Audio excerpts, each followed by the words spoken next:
ഓം ശാന്തി 31/3/2025. ഇന്നത്തെ മുരളിയുടെ main points. മധുരമായ കുട്ടികളെ, നിങ്ങളിപ്പോൾ പഴയ ലോകത്തിൻ്റെ ഗേറ്റിൽ നിന്ന് മാറി ശാന്തിധാമത്തിലേക്കും സുഖധാമത്തിലേക്കും പോയിക്കൊണ്ടിരിക്കുകയാണ്. ബാബ തന്നെയാണ് മുക്തി, ജീവൻ മുക്തിയുടെ വഴി പറഞ്ഞു തരുന്നത്. ഈ സംഗമം എന്നത് കലിയുഗത്തിൻ്റെയും സത്യയുഗത്തിൻ്റെയും സംഗമ സമയമാണ്. അതായത് രാത്രിയുടെയും പകലിൻ്റെയും ഇടയിലുള്ള ബ്രഹ്മമുഹൂർത്ത സമയമാണ്. അതുകൊണ്ടാണ് പുരുഷോത്തമ സംഗമയുഗം എന്ന് പറയുന്നത്. ബാബ നമ്മൾ കുട്ടികളോട് പറയുകയാണ്, നമ്മളിപ്പോൾ കലിയുഗത്തിൻ്റെ പഴയ ലോകത്തിൻ്റെ ഗേറ്റ് കടന്നിരിക്കുകയാണ്. അതായത് പഴയ ലോകത്തിൽ നിന്നും നാം ദൂരെ വന്നിരിക്കുകയാണ്. ശാന്തിധാമത്തിലേക്കും സുഖധാമത്തിലേക്കും പോകുന്നതിനുള്ള വഴിയിലാണ് നാം എത്തിക്കൊണ്ടിരിക്കുകയാണ്.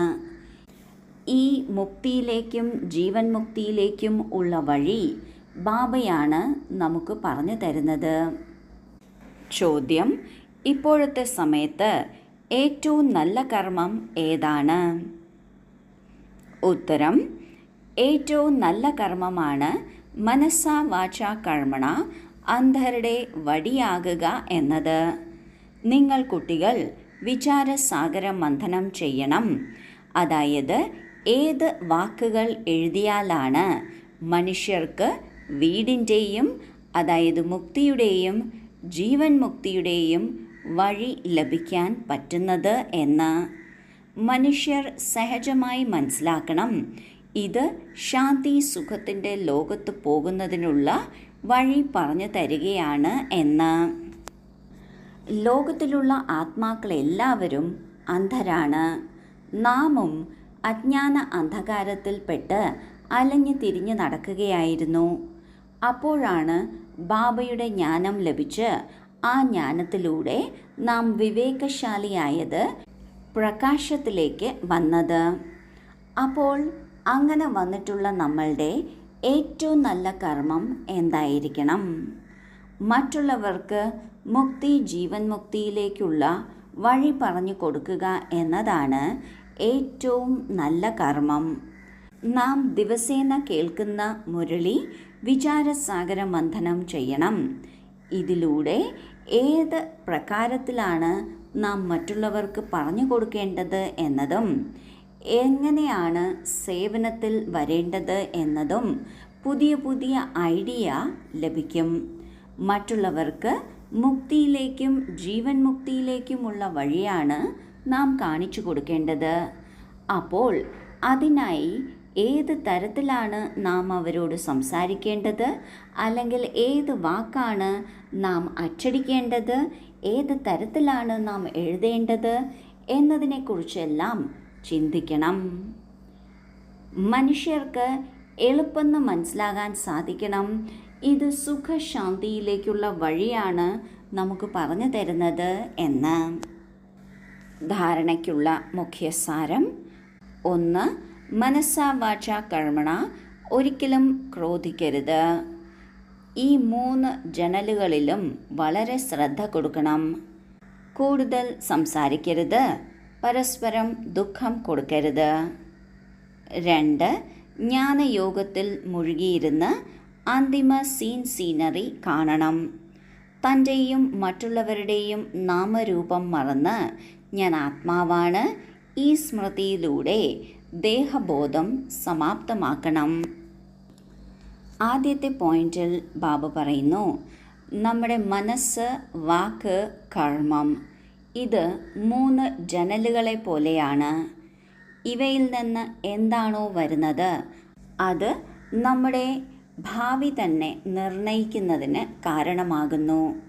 കാരണം കർമ്മത്തിൻ്റെ ഗതി അനുസരിച്ചാണ് നമ്മുടെ ജീവിതം മുന്നോട്ട് പോകുന്നത്. ഈ കർമ്മത്തിൻ്റെ ഉദ്ഭവം എന്നത് മനസ്സാണ്. അതിനാൽ ഈ 3 ജനലുകളിലൂടെയും ഒരു തെറ്റും സംഭവിക്കരുത്, പ്രത്യേകിച്ചും ക്രോധിക്കരുത്.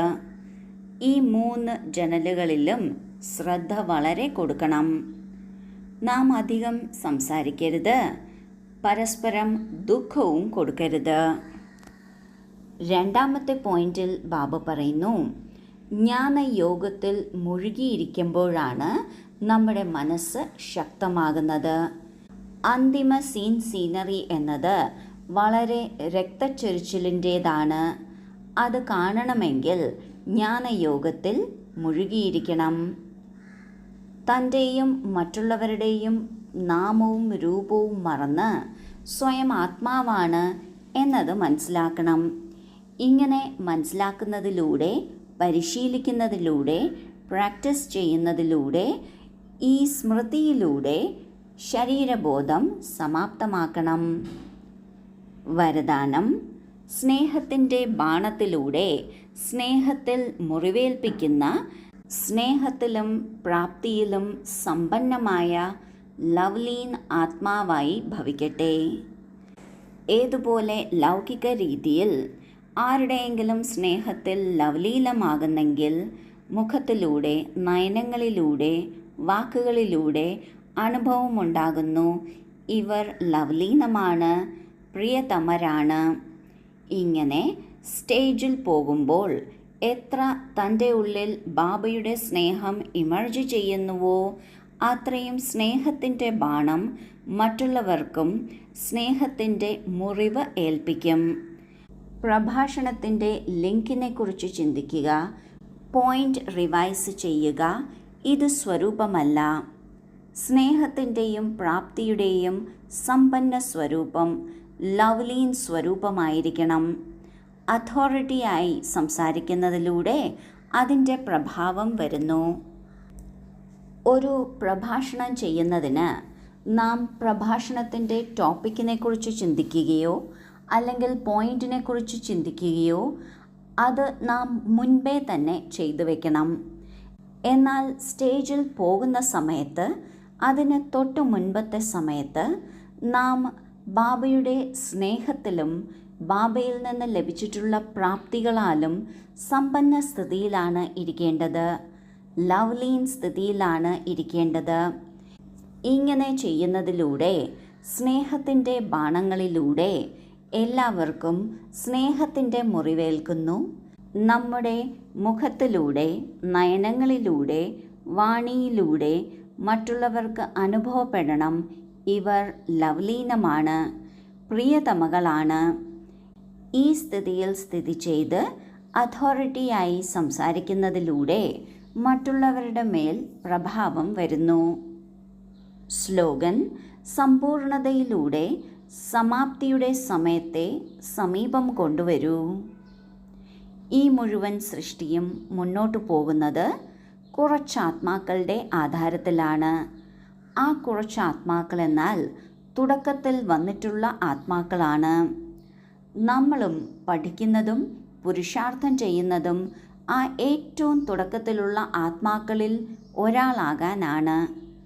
എത്രത്തോളം നാം ഈ ലക്ഷ്യത്തിൽ എത്തിച്ചേരുമോ, അതായത് സമ്പൂർണതയിലേക്ക് എത്തിച്ചേരുമോ, അത്രയും നാം സമയത്തിൻ്റെ സമാപ്തിയെയും സമീപം കൊണ്ടുവരികയാണ്. ഓം ശാന്തി.